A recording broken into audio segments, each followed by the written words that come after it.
সাগর পারো বাংলাদেশ হইলে ছাড়িয়া দিলে হইলে এনে কিতা আউরি ছাড়ি দিছেন ওতা মারানির হুয়ে সস্তা মারানির হুয়ে আরব দেশও ছাগল ছাড়িয়া দেওয়া দুনিয়ায় ঘাস খাইরা আরবির গরুর কলতা ইয়া খাইলেন আরবি ইয়ে করে না কিচ্ছু করে না আরবি আর হাতাই মাতাই নিয়া হরাইয়া দিব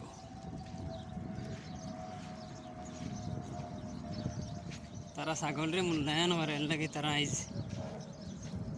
কোটি কোটি দেড়হামর মালিক মিলিয়ন মিলিয়ন দেড়হামর মালিক বাংলাদেশে ছাগল গরুরে মূল্যায়ন করেন না যার কারণে গিয়া টাকা পয়সা নাই